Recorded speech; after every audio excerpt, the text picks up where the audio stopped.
में कोई charge particle force experience करता, हमने कर रखा मैग्नेटिक फील्ड में। देखो ये वाला जस्ट की वजह से किस में चला, सर्कुलर, किस में चला था, सर्कुलर पाथ में चला था। टाइम पीरियड क्या था, फिक्स। साइक्लोट्रॉन में कराया था मैंने कि जो एसी का टाइम होता है, ये एसी का टाइम होता है बेटा, ये हाफ पीरियड में जितना टाइम लगा, half semi circular path trace करने में उसको उतना ही टाइम लगेगा। इंडिपेंडेंट है इसके ऊपर, इट मीन ये क्या रहेगी, रिमेन कांस्टेंट, ये सेम रहेगी बेटा। उसके बाद कहता है can we accelerate the neutrons, no. Neutron कैसा, अनचार्ज पार्टिकल, ना ही हम इलेक्ट्रॉन को कर सकते हैं ना ही अनचार्ज को। हम किसको कर सकते हैं एक्सेलरेट, पॉजिटिव चार्ज पार्टिकल जैसे कि प्रोटॉन हो गया और ड्यूट्रॉन्स हो गया, ठीक है, और हीलियम चार्ज पार्टिकल हो गया, इनको कर सकते हैं। उसके बाद आगे क्वेश्चन है Why should a solenoid tend to contract when a current pass through it? Yes, बहुत अच्छा क्वेश्चन है कि जब सोलेनॉइड में से, देखो बेटा ये सोलेनॉइड है, आपने देखा होगा ये टर्न्स होती हैं ये ऐसे सोलेनॉइड में बहुत सारी। ये कहता है कि ये कॉन्ट्रैक्ट क्यों होता है, वाकई में यस। देखिए इसका सिंपल सा आंसर है कॉन्ट्रैक्ट, यदि करंट की डायरेक्शन ये है बेटा, ये करंट की डायरेक्शन है, देखिए ध्यान से, ये दोनों क्या है, सेम डायरेक्शन, सेम डायरेक्शन के क्या करते हैं, अट्रैक्ट, क्या करेंगे, अट्रैक्ट। ये भी अट्रैक्ट करेंगे इधर से, ये अट्रैक्ट, क्योंकि इन्होंने सेम डायरेक्शन, तो इसका मतलब है same direction current carrying conductor क्या करते हैं, अट्रैक्ट करते हैं। दैट्स व्हाई सोलेनॉइड क्या जाता है, कॉन्ट्रैक्ट, क्या जाता है बेटा, कॉन्ट्रैक्ट, सिकुड़ जाता है।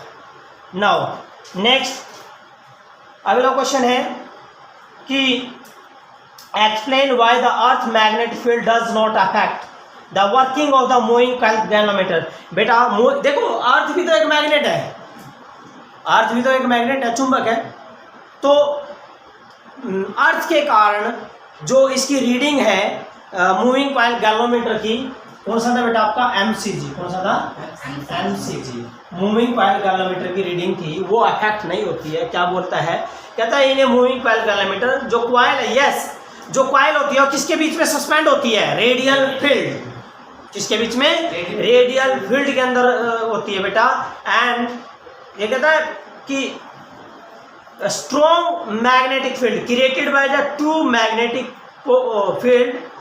Magnetic field is quite weak as compare to that of magnetic field. मतलब कि क्या कारण है बच्चों कि जो फील्ड अर्थ की है बेटा, जो फील्ड अर्थ की है वो क्या वीक है, और वो अंदर जो कॉइल्स होती हैं उसके लिए जो कॉइल रखी थी हमने, इनके बीच में ये पोल लिए थे हमने, ये ऐसे पोल थे बेटा, ये इसके बीच में क्या था, एक रेक्टेंगुलर कॉइल, क्या थी, एक रेक्टेंगुलर कॉइल।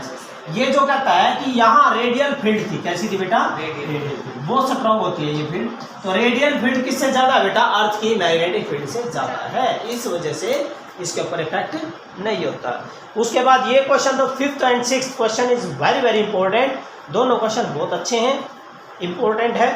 कहता है कैन वी इंक्रीज और decrease the range of ammeter. बच्चों रेंज ऑफ एमीटर की बात कर रहे हैं, किसकी बात कर रहे हैं, रेंज ऑफ एमीटर की। तो कहता है वी कैन ओनली इंक्रीज, हम इंक्रीज कर सकते हैं केवल और केवल किसमें, एमीटर के अंदर। पहला कहता है we can only increase the range of ammeter by connecting. Yes, आपको पता ही है कि हम गैल्वेनोमीटर को एमीटर में कैसे बदलते हैं कि जब क्या लगाओगे, एक low resistance in the parallel, उसके पैरेलल में क्या लगा देंगे बेटा, एक low resistance, and that resistance is called shunt. क्या नाम था उसका, शंट था।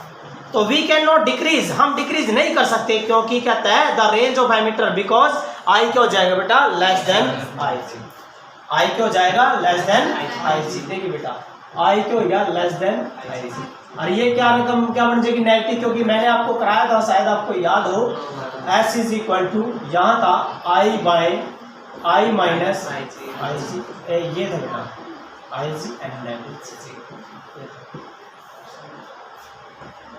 ये था।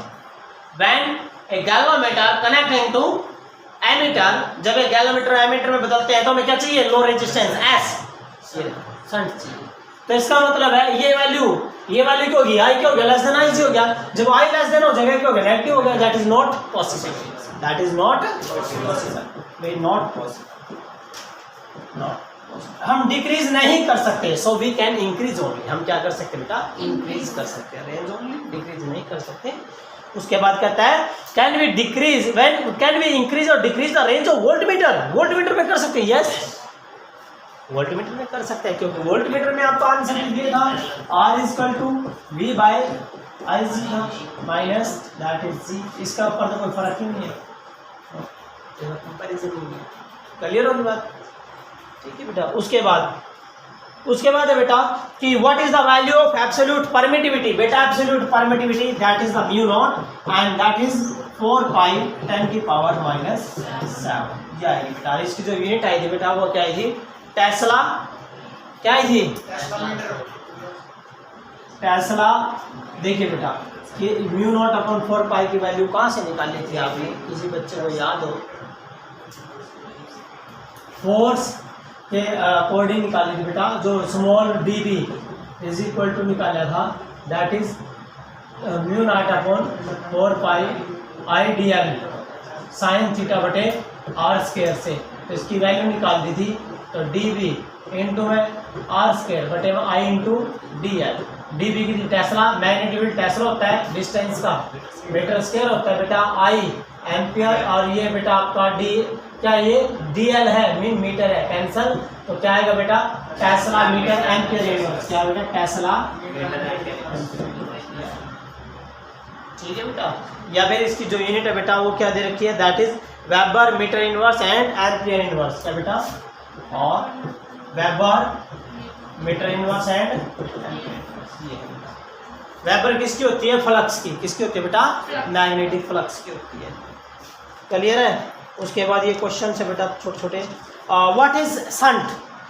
संट क्या है? A low resistance. And what is its unit? उसकी यूनिट क्या बनेगी? रेजिस्टेंस यूनिट क्या होती है? रेजिस्टेंस की यूनिट ओम। अरे संट जब रेजिस्टेंस है तो इसकी यूनिट क्या बन जाएगी? ओम। क्या बनेगी बेटा? ओम बन जाएगी।